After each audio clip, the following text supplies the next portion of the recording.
Hola, es un placer tenerte aquí. Antes de comenzar, suscríbete al canal y dale like al vídeo.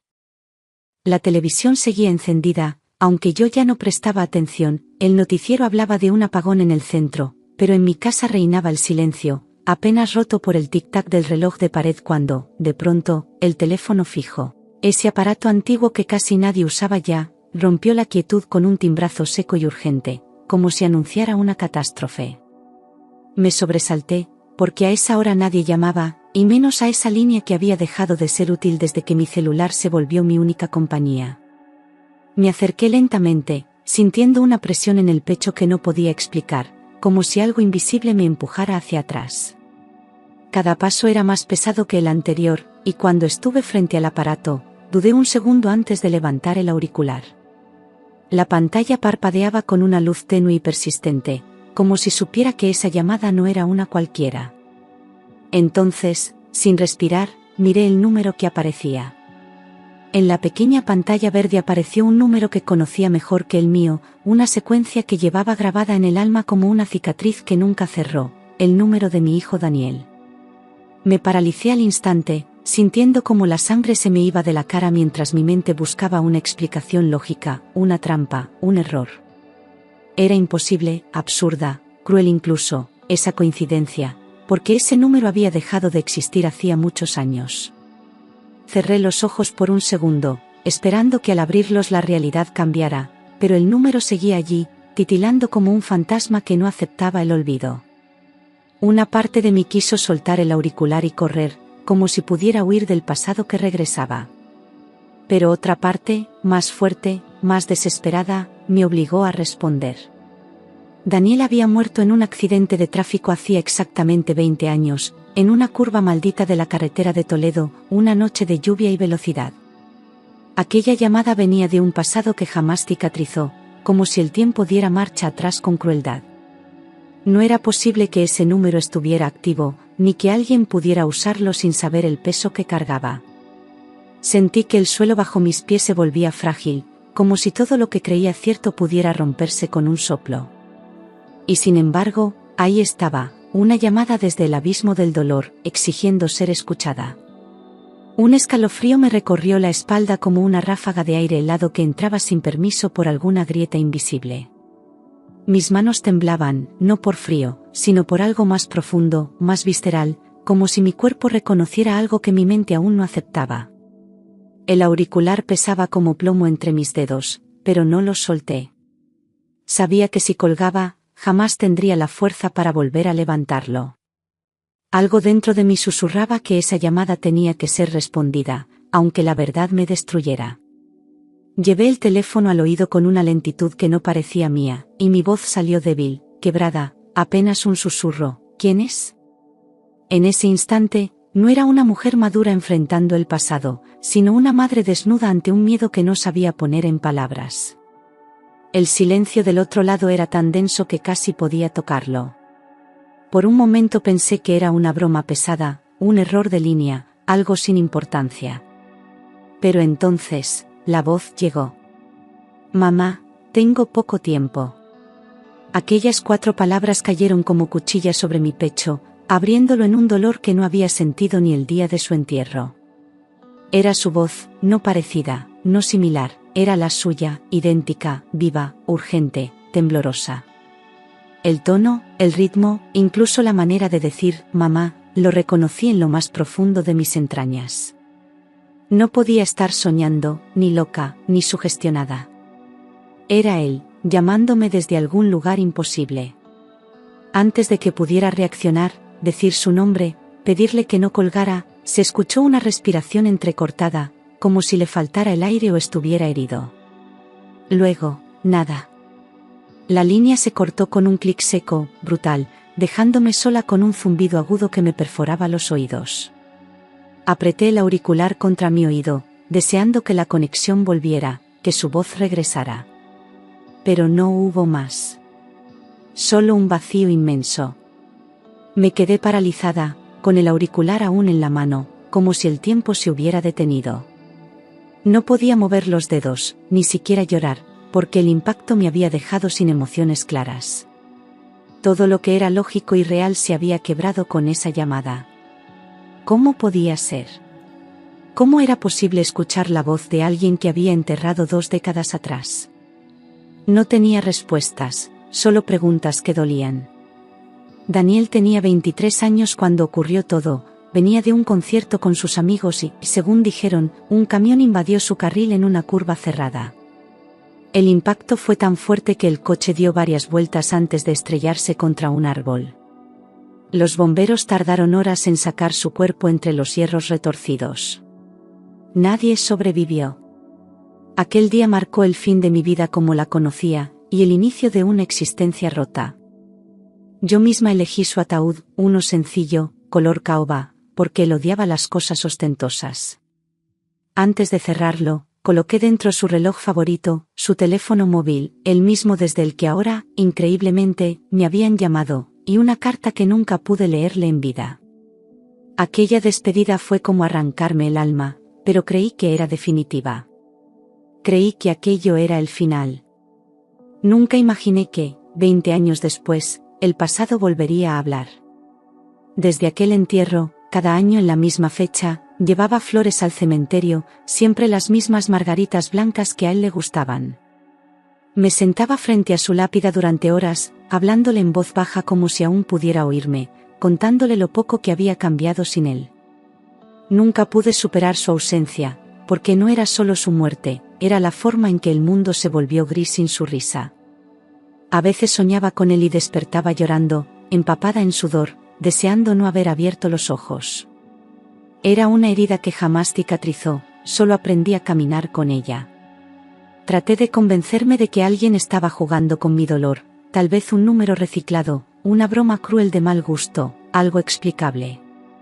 Pero una parte de mí, la que una madre nunca pierde, sabía que no era una coincidencia cualquiera.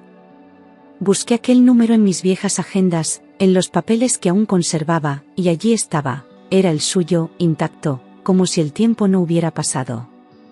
La lógica gritaba que era imposible. Pero mi corazón ya no quería escuchar razones. Al día siguiente fui a la comisaría con el número anotado en un papel tembloroso, y se lo mostré a un agente joven que apenas me prestó atención al principio. Revisó el registro en su ordenador, consultó archivos antiguos, y finalmente, frunciendo el ceño, me miró sorprendido. Señora, este número fue dado de baja en octubre de 2004. Nadie debería poder usarlo. Me quedé en silencio, sintiendo cómo me temblaban las piernas. El agente insistió, ¿está segura de que fue este número el que la llamó? Las siguientes noches se volvieron una tortura, apenas cerraba los ojos, su voz me despertaba, como un eco grabado en mi mente.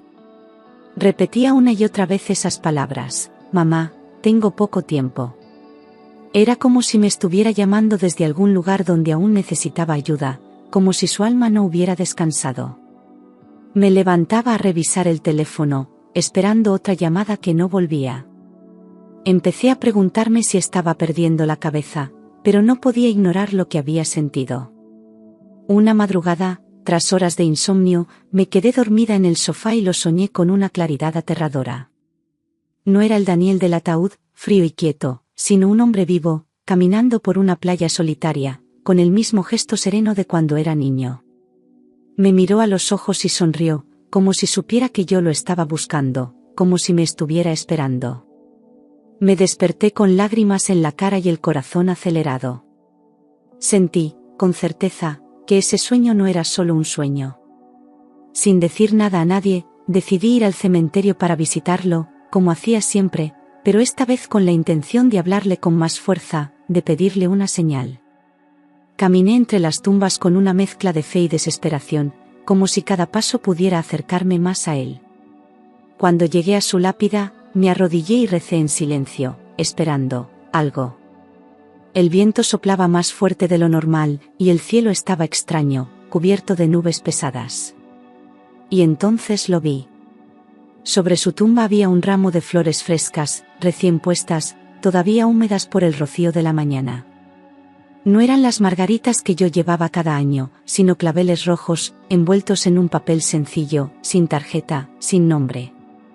Nadie de mi familia los había dejado, lo confirmé después.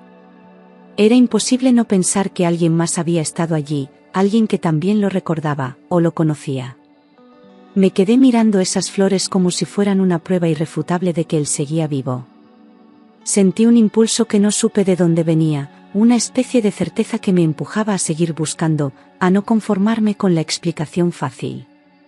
No podía quedarme quieta, fingiendo que nada había pasado, no después de esa llamada, de ese sueño, de esas flores. Algo dentro de mí gritaba que aún había una verdad por descubrir, por más dolorosa que fuera. Y si Daniel estaba vivo, o si algo de él seguía aquí, yo tenía que encontrarlo. No importaba el precio. Una tarde, mientras fregaba los platos, sonó mi móvil con un tono de mensaje. Era un número desconocido, sin foto, sin nombre. El texto decía: «Señora, necesito hablar con usted sobre Daniel». Sentí que el mundo se detenía por un segundo, y el teléfono casi se me cae de las manos. No respondí de inmediato. Lo leí 3 veces, con el corazón latiendo tan fuerte que apenas podía pensar. Acordamos vernos en una cafetería del centro de Toledo, un lugar discreto donde nadie pudiera interrumpirnos. Llegué media hora antes, incapaz de quedarme en casa esperando, y me senté en una mesa junto a la ventana, con las manos heladas. Cada vez que entraba alguien, se me detenía la respiración. Hasta que apareció él, un hombre mayor, con pasos lentos y mirada firme, que parecía llevar algo muy pesado sobre los hombros. Cuando se sentó frente a mí, supe que no era una coincidencia. Se presentó como Antonio, y su voz tenía un tono pausado, de esos que arrastran años de vida y secretos guardados. Llevaba una chaqueta vieja y una bufanda deshilachada, pero sus ojos no temblaban cuando me miraba. «Sé que esto no será fácil de oír», dijo sin rodeos, como quien ha ensayado muchas veces una verdad que nadie quiere escuchar. Yo no dije nada, solo asentí, sintiendo que lo que estaba por venir podía cambiarlo todo. Entonces, empezó a hablar. «Viví en su barrio cuando Daniel era pequeño», dijo, recordando nombres y calles que solo alguien de entonces podría conocer. Me habló de juegos en el parque, del perro que solía correr detrás de su bicicleta, de la risa de mi hijo al volver de clase. Lo escuchaba con el corazón encogido, porque esos recuerdos eran tan míos como suyos. Luego, sin transición, soltó la frase que me dejó sin aliento: «Lo vi hace poco». Lo miré, sin entender. «¿Qué dice?», le pregunté, casi sin voz, con las manos sobre la mesa para no caerme. Él repitió, más despacio: «Vi a su hijo, señora. Está vivo». Todo mi cuerpo se tensó como si una corriente me atravesara de lado a lado, y sentí el aire escaparse de mis pulmones. Quise pensar que era un error, una confusión, una ilusión de un anciano. Pero su rostro no mentía, y mis instintos tampoco. Aquella frase lo cambió todo. «Debe de estar equivocado», le dije, intentando aferrarme a la lógica, pero Antonio negó con firmeza. «Sé lo que vi. Y no fue solo un parecido». Metió la mano en su abrigo con cuidado, como si sacara algo sagrado, y me ofreció una foto doblada. No quise tomarla al principio, tenía miedo de mirar y reconocer. Pero mi mano se adelantó a mi razón, y la cogí. Lo que vi me heló la sangre. Era un hombre con barba descuidada, delgado, los ojos ocultos bajo una gorra, pero había algo inconfundible: la cicatriz en su ceja izquierda, la misma que Daniel tenía desde que se cayó de la bicicleta a los 8 años.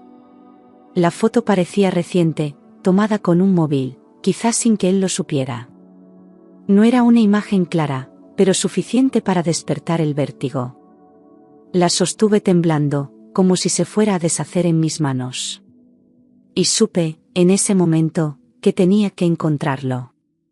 Antonio me contó que lo había visto en un bar del puerto, en un pueblo de Almería, donde él trabajaba descargando pescado.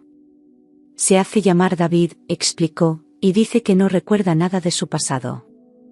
Me dijo que al oír su voz, lo reconoció de inmediato, como si los años no hubieran pasado.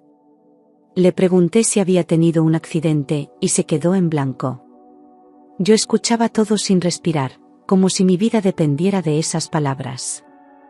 Según Antonio, el tal David había llegado al pueblo hacía unos años, sin documentación ni familia, encontrado inconsciente cerca de un coche destrozado. Nadie supo quién era, y los médicos asumieron que era un migrante accidentado, con amnesia por trauma. Fue atendido en un hospital de Murcia y luego, siguió su vida desde cero. Nada de eso tenía sentido, y sin embargo, cada pieza encajaba con una precisión aterradora. Todo apuntaba a lo imposible. Quise negarlo, gritar que no era verdad, que Daniel estaba muerto y enterrado, pero no podía apartar la mirada de esa foto. Era él. No podía ser otro. La forma de la mandíbula, la curva de sus labios, la cicatriz, todo estaba ahí. El corazón me latía tan fuerte que me dolía el pecho. ¿Dónde? Susurré al fin. ¿Dónde puedo encontrarle? Y Antonio me respondió con la dirección exacta. Antes de irme, volví a mirar la foto, enfocándome solo en la ceja, en esa pequeña marca que le hicieron 3 puntos de sutura cuando tenía 9 años. Nadie más podía tenerla igual, ni siquiera con una coincidencia extraordinaria. Era una prueba silenciosa, pero irrefutable, del vínculo que aún nos unía. La pasé con los dedos, como si pudiera tocar su piel a través del papel. Ya no había duda posible. Salí de la cafetería con la dirección apretada en la mano, sin saber si llorar, correr o gritar. Mi mente iba a 1000, pero mi cuerpo parecía moverse en cámara lenta. Cada paso que daba me acercaba más a una verdad que podía sanarme o destruirme. No sabía si lo que me esperaba era mi hijo, o solo un reflejo de él. Pero en el fondo, algo me decía que esa historia aún no había terminado. Al día siguiente, sin decirle a nadie, compré un billete de tren hacia Almería con las manos aún temblando y la garganta cerrada. No sabía si aquel viaje me devolvería a mi hijo o me hundiría aún más en el abismo, pero no podía quedarme quieta esperando respuestas. Llevaba solo un bolso con lo justo y la foto arrugada de Daniel en el bolsillo del abrigo. En el andén, el aire olía a invierno y despedidas, y dentro del vagón no dejé de mirar por la ventana, perdida en recuerdos. No era un viaje cualquiera, era una madre caminando hacia lo imposible. Lloré casi todo el trayecto, en silencio, apoyada contra el cristal, sin importar las miradas ajenas. Lloré por lo que perdí, por lo que podría encontrar, por los 20 años robados a mi vida. Sentía miedo, sí, pero también algo parecido a esperanza, una emoción que hacía años no me atrevía a sentir. Mi corazón parecía recordar lo que era latir con fuerza, como cuando él venía corriendo del colegio con la mochila colgando. Y en medio del dolor, una voz interior me repetía, sigue. Al llegar, me dirigí directamente al pequeño restaurante del puerto que Antonio me había descrito con tanto detalle, como si temiera que lo olvidara. Las calles olían a sal y pescado fresco, y el aire húmedo me envolvía como un presagio. Caminé con pasos lentos, observando cada rostro, cada gesto, buscando algo familiar en medio de lo desconocido. Y al final del muelle, detrás de una barra oxidada y cajas de mariscos, vi una figura de espaldas, lavando vasos. El corazón me dio un vuelco. Él estaba de espaldas, con el torso inclinado y las mangas arremangadas, los movimientos rápidos y seguros, igual que cuando ayudaba en casa a lavar los platos los domingos.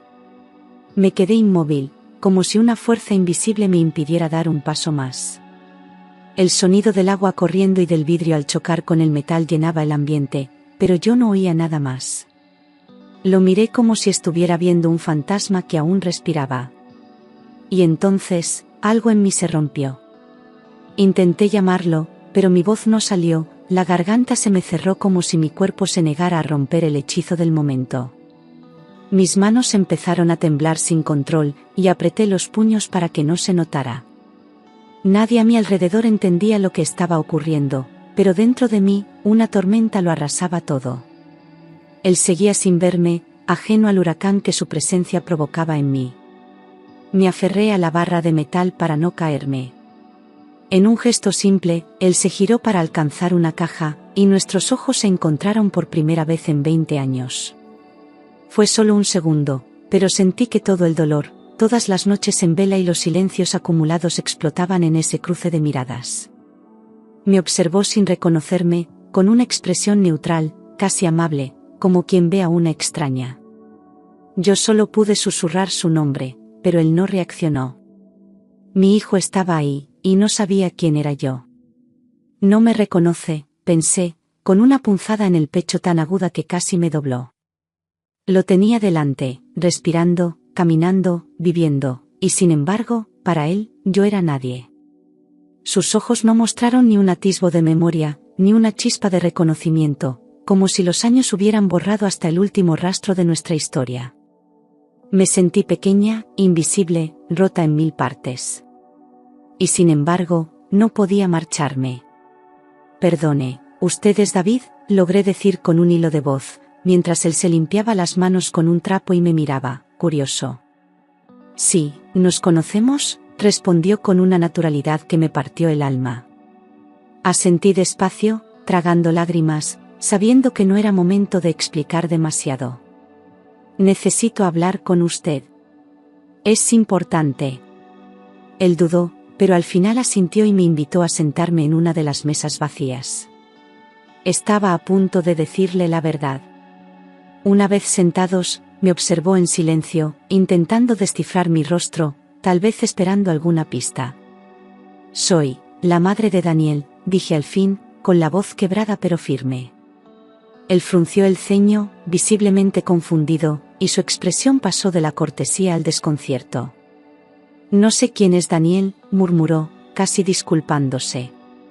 Me llevé la mano al pecho, como si su negación me atravesara. Pero no me iba a rendir.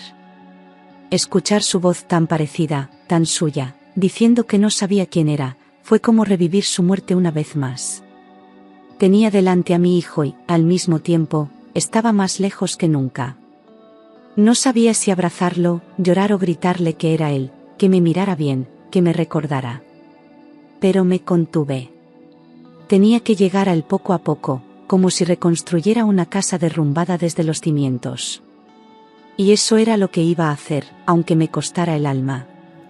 Respiré hondo y, conteniendo el llanto, le conté todo desde el principio: el accidente, el entierro, los años de silencio, la llamada, la foto, Antonio. No omití nada, porque sabía que en cada detalle había una llave que podía abrir la puerta de su memoria. Él no me interrumpió, no hizo preguntas, escuchó con los ojos fijos en mí, como si cada palabra le fuera golpeando una parte adormecida del alma. A medida que hablaba, su rostro iba perdiendo color. Cuando terminé, el silencio pesaba como plomo entre nosotros. Se quedó quieto, con las manos sobre la mesa, mirando un punto fijo en la nada, como si intentara ordenar un rompecabezas que no sabía que tenía.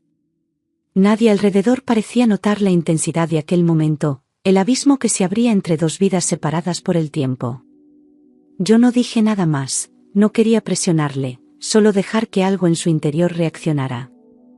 Unos segundos después, bajó la cabeza, cerró los ojos y susurró: «Esto es demasiado».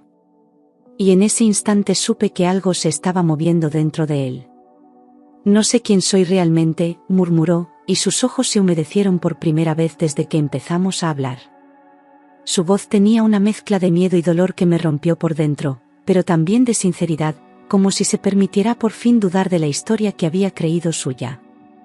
Me acerqué lentamente, sin tocarle aún, y le dije que no tenía que recordarlo todo de golpe. Él asintió levemente, tragando saliva. «Siento que algo en mí se agita cuando te escucho», confesó en voz baja. Dijo que se despertó en un hospital de Murcia sin nombre, sin pasado, sin saber siquiera qué hacía allí. Los médicos lo trataron con frialdad, asumieron que era un inmigrante sin papeles y le dieron un nombre genérico: David Morales. No supo qué idioma hablaba al principio, ni siquiera de qué país era. Solo con el tiempo fue recordando fragmentos sueltos, sensaciones, miedos, sabores. Pero nunca un nombre, nunca una madre, nunca un hogar. Lo habían encontrado inconsciente en un coche volcado cerca de una carretera secundaria, sin documentación ni pertenencias personales. Según él, pasó semanas en coma, y cuando despertó, nadie reclamó su identidad. Tras ser dado de alta, vagó de un lugar a otro, trabajando en lo que podía, sobreviviendo. Nadie hizo preguntas, y él no tenía respuestas. Así vivió casi 2 décadas, como una sombra, con un pasado que siempre le quedaba fuera del alcance. Los médicos no investigaron mucho más, convencidos de que no había manera de identificarle sin papeles ni testigos. Fue un caso más entre tantos, uno que acabó archivado en silencio. Le asignaron un número, un expediente, y lo dejaron ir. Yo pensaba que quizá había hecho algo malo, que por eso nadie me buscaba, me dijo con la voz rota. Le expliqué que jamás dejé de buscarle. Y en sus ojos apareció algo nuevo, culpa. David, o Daniel, trabajó en invernaderos, luego en almacenes, hasta que llegó al puerto y encontró cierto refugio entre cajas de pescado y manos callosas. Antonio se hizo su amigo sin que él lo supiera, cuidándole con una ternura que no entendía. Siempre me trató como si me conociera de antes, dijo, sin imaginar que así era. Aunque su vida era modesta y solitaria, había logrado cierta paz. Pero todo cambió con mi llegada.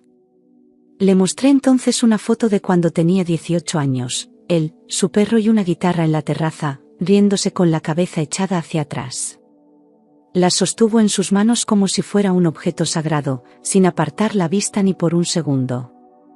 «Ese soy yo», murmuró, tocando la imagen con los dedos, como si al hacerlo pudiera volver a sentir aquel momento.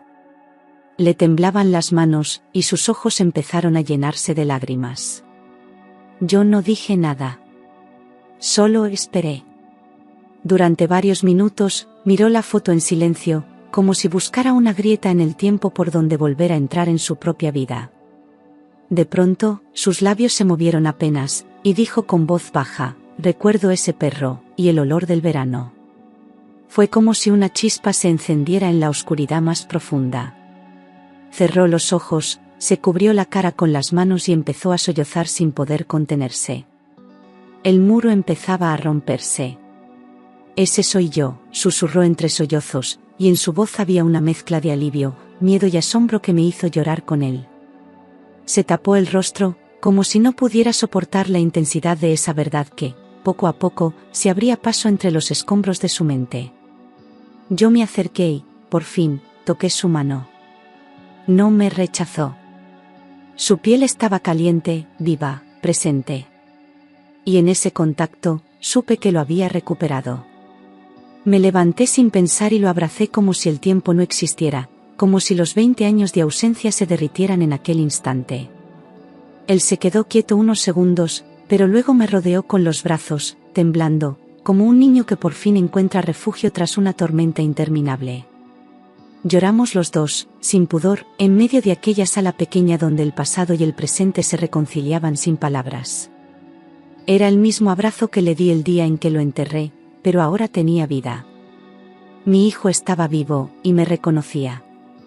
Viajamos juntos a Toledo unos días después, sin planes definidos, solo con el deseo urgente de volver a casa. En el tren, miraba por la ventana en silencio, mientras yo lo observaba, buscando en sus gestos rastros del niño que crié. A veces me hacía preguntas simples, como si intentara reconstruir sus raíces con pequeñas piezas olvidadas. No hablábamos mucho, pero no hacía falta, su presencia lo llenaba todo. Era un regreso silencioso, pero lleno de significado. Fuimos al cementerio al atardecer, cuando el sol teñía de dorado las lápidas y el aire olía a tierra mojada. Se detuvo frente a su propia tumba sin decir una palabra, con los ojos fijos en la piedra fría donde su nombre aún estaba grabado. Yo me quedé detrás, dándole espacio, mientras él se agachaba para tocar las letras como si fueran ajenas. «Aquí vivió mi ausencia», murmuró. Y yo, en silencio, recé por la vida que aún quedaba por delante. Miró su lápida largo rato, con una expresión que mezclaba tristeza, incredulidad y algo parecido al humor. «He vivido 20 años muerto», dijo con una sonrisa amarga, como si intentara entender la paradoja de su existencia. Me senté a su lado, y por primera vez desde que regresamos, nos quedamos callados, compartiendo el mismo peso. Era irónico, sí, pero también milagroso. Pocos pueden mirar su tumba y seguir respirando. Y nosotros lo estábamos haciendo. Consultamos con especialistas, y los informes confirmaron lo que ya sospechábamos. pérdida de memoria postraumática severa, con bloqueos emocionales profundos. Un diagnóstico frío para explicar una vida suspendida. Nos explicaron que el cerebro, al enfrentarse a un trauma extremo, a veces apaga todo lo que duele para sobrevivir. Daniel no eligió olvidar, no pudo recordar. Y aunque no era una cura, al menos ahora había una razón detrás del misterio. Revisaron los archivos del hospital donde fue tratado, y efectivamente, hubo una comunicación con la policía en su momento, pero nadie hizo la conexión. Su caso fue archivado como sin identificación, y el tiempo se encargó de borrar lo poco que quedaba. Nadie buscó más allá. Fue un error del sistema, una negligencia que nos robó 20 años. Pero no queríamos buscar culpables. Solo queríamos recuperar el tiempo perdido. Volver al barrio fue como abrir una caja cerrada por décadas. Los vecinos lo miraban con incredulidad, como si vieran un fantasma. Algunos lloraron al verlo, otros no sabían qué decir, pero todos sintieron el mismo temblor al reconocerlo. Él caminaba despacio, saludando con timidez, como si cada paso fuera una pregunta. Yo lo observaba, llena de orgullo y ternura, viendo cómo Toledo le devolvía su identidad. Y en cada rostro había una mezcla de asombro y alegría. Pocos días después, un periodista local publicó la historia, el hijo que volvió de la muerte tras 20 años. La noticia se esparció como fuego, y en cuestión de horas ya nos llamaban de radios, programas de televisión y periódicos. Pero decidimos mantenernos al margen, proteger nuestra intimidad, porque aquello era nuestro, no un espectáculo.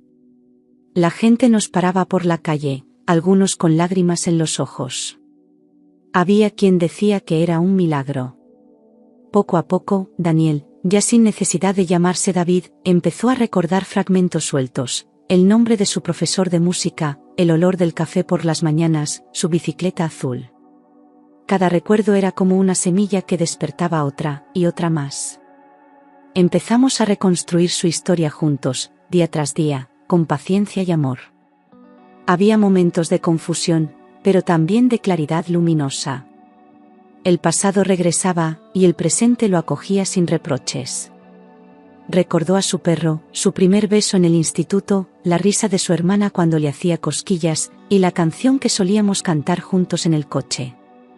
Me pedía repetir historias de su infancia, como si quisiera saborearlas por primera vez. Se emocionaba con detalles que para otros eran triviales, pero para él eran puentes hacia sí mismo.